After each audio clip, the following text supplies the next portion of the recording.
Você já se deparou com palavras como todes, amigues ou elo nas redes sociais e ficou pensando se isso ia chegar também nos textos oficiais do governo? Pois é, agora existe uma lei federal que entrou exatamente nesse debate. A Lei 15.263 de 2025 ficou conhecida como Lei da Linguagem Neutra, e ela muda a forma como o poder público escreve para você. Só que tem um detalhe nessa lei que quase ninguém está explicando direito, e ele pode cair em concurso, em redação e até gerar punição em documentos oficiais. Fica comigo até o final, porque eu vou te mostrar esse ponto polêmico, de um jeito simples e sem briga ideológica. Antes de entrar na polêmica, vamos entender o básico.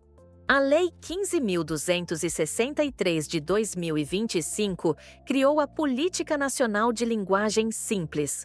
Na prática, ela manda que órgãos públicos de todos os poderes, União, estados e municípios, escrevam de um jeito mais claro, direto e fácil de entender. A ideia oficial é simples. O cidadão precisa conseguir encontrar, entender e usar as informações do governo sem precisar de tradutor, nem de juridiquês. Talvez você esteja pensando, ok, mas o que isso tem a ver comigo? Tem tudo a ver.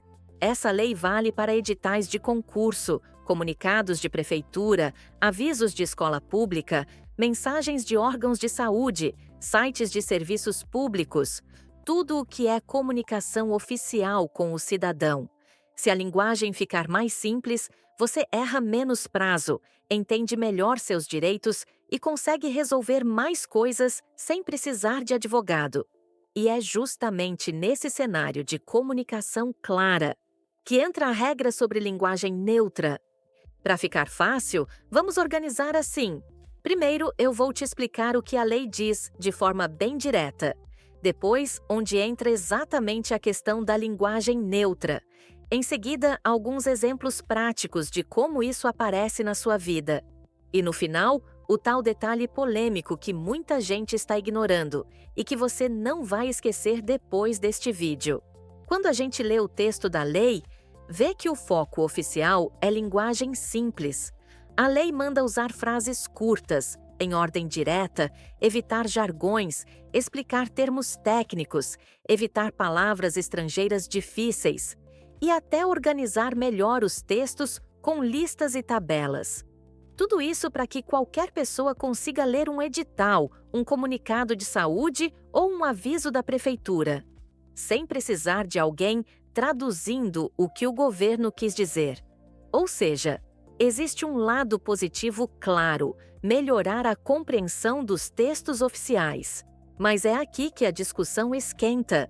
Dentro da lista de técnicas de linguagem simples, a lei traz um inciso que diz que a administração pública não pode usar novas formas de flexão de gênero e número das palavras em contrariedade às regras gramaticais consolidadas. Traduzindo, em documentos oficiais, o governo não pode usar formas como todes, amigues, elu e outras variações que não estão na gramática tradicional.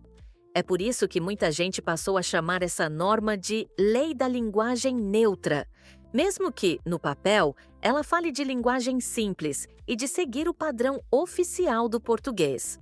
Tá, mas como isso aparece no dia a dia? Imagina um edital de concurso que, antes, poderia aparecer com algo como: todos os candidatos devem comparecer ao local de prova com documento de identidade. Com a nova lei, esse mesmo trecho precisa seguir a norma da língua.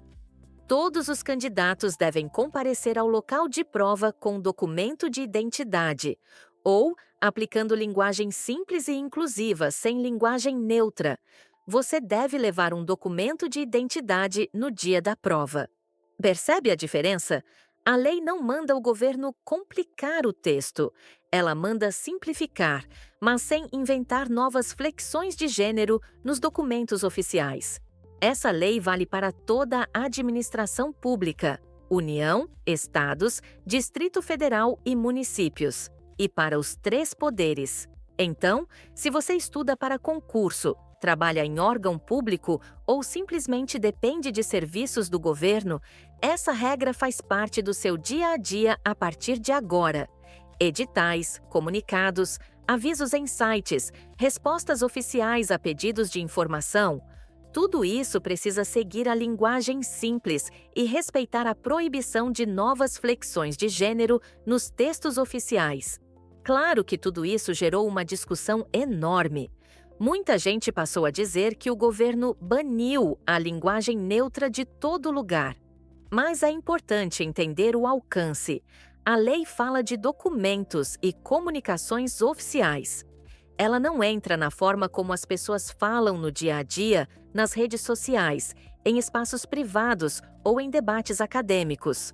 O ponto polêmico é que o texto mistura dois temas diferentes. Linguagem simples, que é uma pauta de acessibilidade e clareza, e a vedação de novas flexões de gênero, que toca diretamente no debate sobre linguagem neutra. Por isso, quem estuda ou trabalha com direito, educação ou comunicação pública precisa ler a lei com cuidado, e não só as manchetes. Então, se você lembrar de 3 coisas deste vídeo, são essas.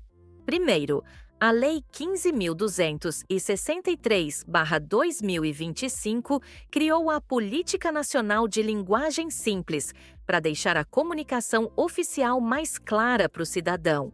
Segundo, dentro dessa política, a lei proíbe novas formas de flexão de gênero e número em textos oficiais.